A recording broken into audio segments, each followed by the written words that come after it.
D'accord maa ngi nuyu. donc ci plateau bi. ñu si bëri on a partagé beaucoup de plateaux.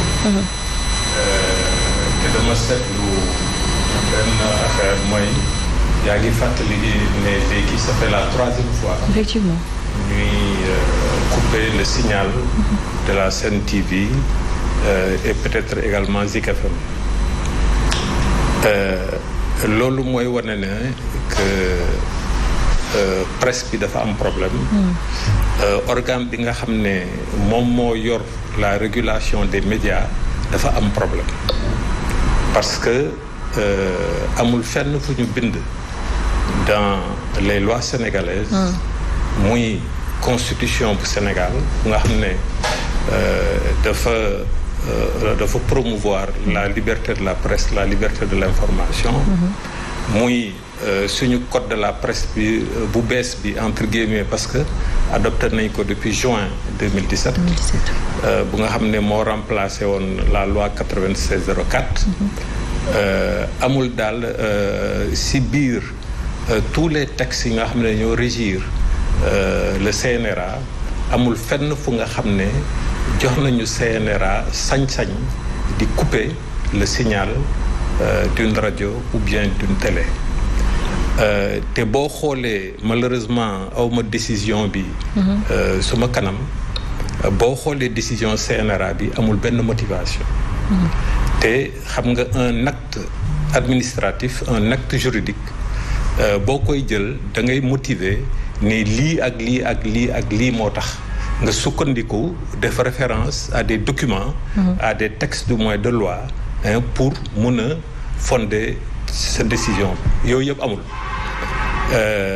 ñaareel bi mooy maa ngi soog a gis Sénégal CNRA wala n'importe quelle autre structure mu ne tel journaliste amul droit de parole muy ci rajo muy ci télévision loolu musul am ci Sénégal. et amul benn loi bu koy wax. amul benn loi c'est-à-dire que du ci sañ-sañu. CNRA.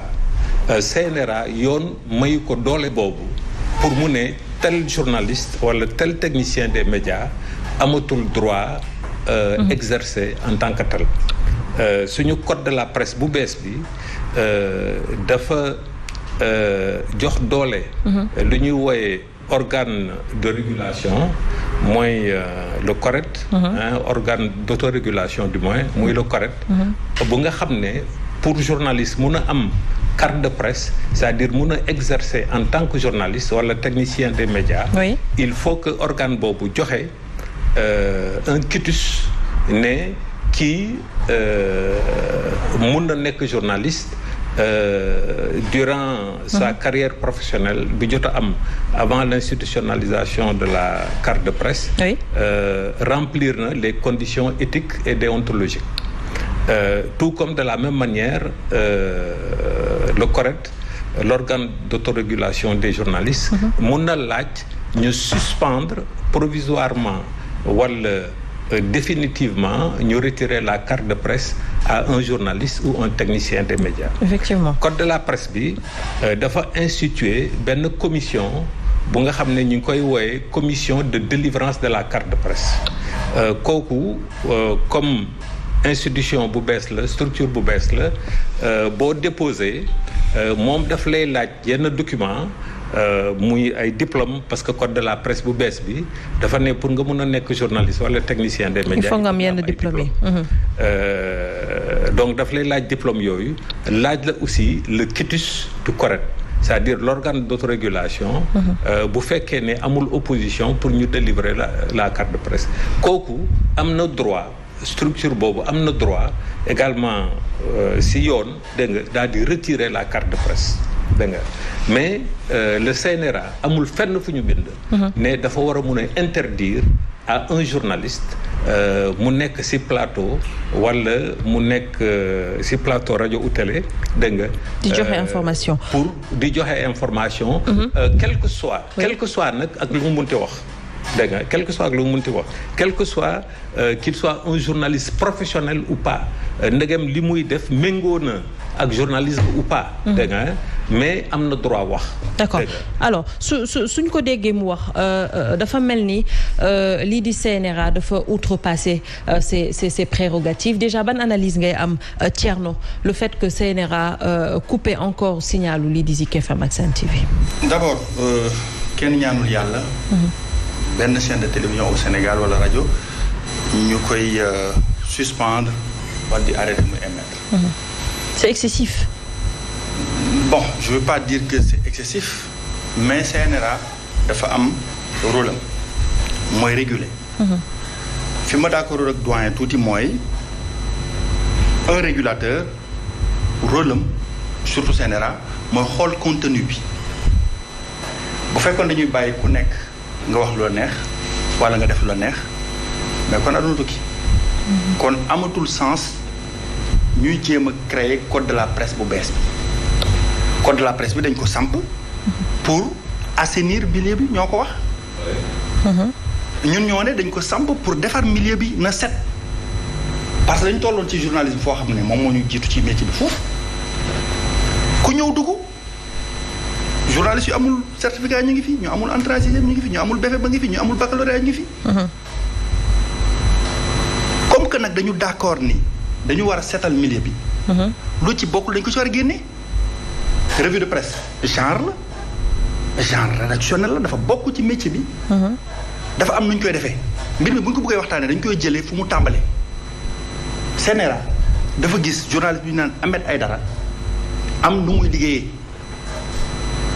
man may journaliste jàng ko fi ma war a ko jàngee di ko daan def fi ma ko daan defee ba ma ko waree def dinaa ñëw ci kanam tuuti loo xam ne génn na fi dem ba nekk way dem ba dégg naa ñu wax ko fi Sen TV ne Thierno Ahmadou Sy toog na antenne RTS. jàllale fa élément mouvement c'est archi faux musul am caméra RTS musul tegu sama activité politique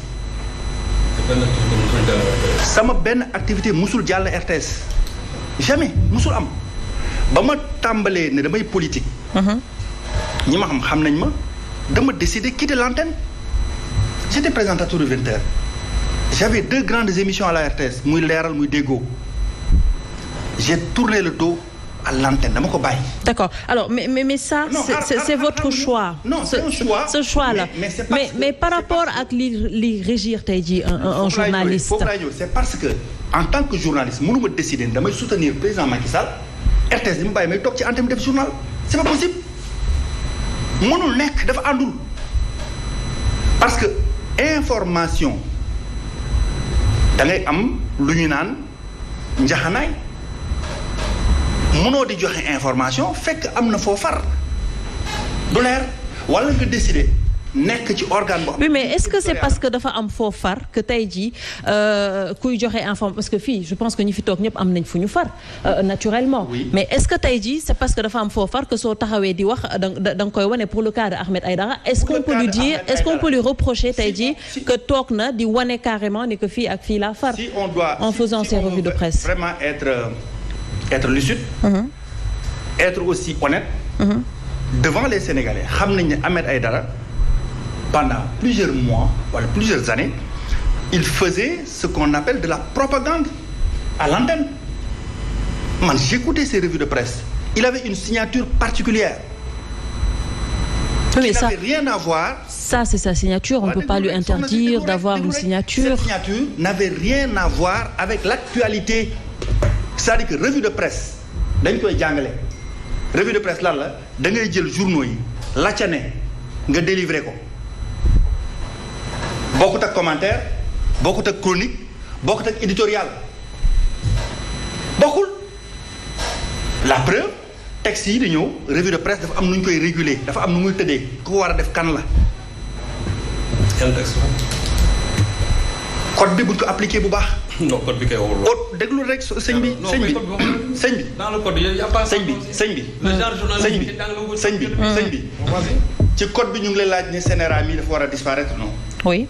am nga autorité bu gën a am doole CNRA bu war a ñëw boobu bu ñu ko sampee di nga xam li nekk ci biir. ah da ngay bàyyi mais kooku on mais sampaguñ ko.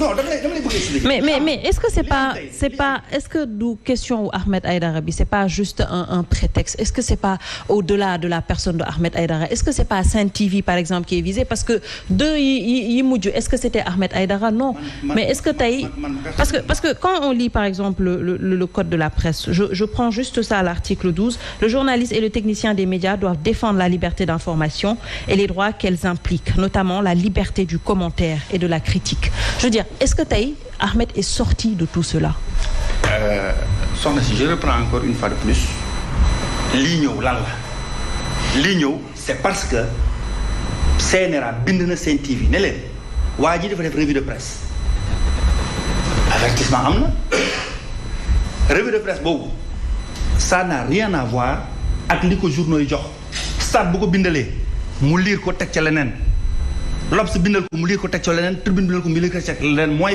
clôture journal clôture revue de presse mais yaa ngi doon dégg encore une fois plus tey man ci li ma jàpp mooy on doit approfondir la réflexion c'est au-delà de Ahmed Aïdara sunu médias yi de manière générale nan la ñu war a assainir c'est ça la vérité c'est au-delà des histoires de Sen TV de nangam man personnellement awma frontière ak les chaînes. Oui mais jusque là il y a que Sen TV moom la ñu gis muy subir lu muy subir. malheureusement et encore une fois de plus man souhaité ma ko personnellement Sen TV parce que amal na ma njëriñ dama fi ñëw di wax ak Sénégalais ñu may dégg.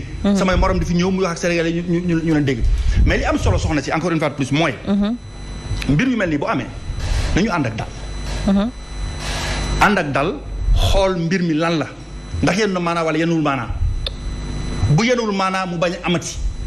bu yenoo maanaa nag mu bañ a yem ci Ahmed Aïdara dem ci keneen ak keneen parce que médias yi. moo la benn affaire. mënta ànd ak politique bi ça c'est très clair. dañuy décider wax ak sénégalais yi di wax ak ñoom en tant que professionnel des médias wala décider wax ak ñoom en tant que politique. man tey su ma toogee. mais loolu kan moo koy wax qui le dit est-ce que c'est écrit dans les textes que tey jii le journaliste n'a pas le droit de faire de la politique. kenn waxul loolu kenn waxul le journaliste n'a pas le droit de faire de la politique man journaliste la nee naa la dama ko jàng pratiquer ko ba ma décider def politique ma xam ne lii ànd ak moom. da nga jël yëpp teg de côté. loolu la métier bi am na yeneen branche am na leneen ak leneen lu fi nekk lu nit mën a def. d'accord. fekk lu toog def revue de presse wala toog def. en 30 secondes vous avez voulu rebondir sur ces propos. Je veux préciser. Oui. Thierno Amadou Sy xaw ma fan la jàngee dégg nga mais mbirum droit c'est très précis. Oui. Tous les textes qui ont institué le CNRA ne nous donnent pas le droit de couper le signal. Oui, il a raison, le code de la presse a prévu une autre structure, la haute autorité de régulation de la communication audiovisuelle ñu koy wooyee ARCA. ARCA boobu ça fait 5 ans ñu koy xaar. Aujourd'hui le CNRA est illégal et ARCA et CNRA li mu def mooy dafa nekk CNRA daal di mbubboo yëre wu ARCA kooku kenn musu ko gis kooku vraiment suppu kànja xam juridique la dafa bari yàq c'est illégal amul fenn fu nga xam ne dañu bind ne CNRA am na sañ-sañ am na droit am na pouvoir couper un signal ñun loolu la ñuy condamner te ndaw si fàttali na ko sànq ça fait la 3e fois. Mais comment tu peux investir des dizaines de milliards moo am benn samba boy bu nekk fale un fonctionnaire dégg nga un administratif di couper le signal d'un investissement qui coûte des milliards ça c'est inacceptable. te loolu dafay instaurer fitna baaxul ci réew mi.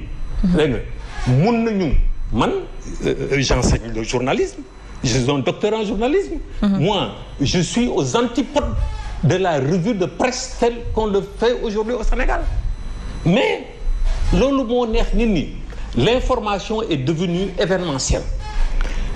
Il a une écoute auprès des auditeurs, des téléspectateurs. C'est peut-être un nouveau genre, je sais pas, journalistique qu'on a créé ici au Sénégal. Mais en tout cas, moi, en tant que président du CNRA, je ne peux pas dire, ce Ahmed Aïdara là ne me plaît pas, il ne doit plus passer à l'antenne. Kooku fu ñu ko wekk. Nulle part. Kooku fu ñu ko wekk. Amul fenn et on a même l'impression maa ngi ñëwaat Thierno maa ngi ñëw.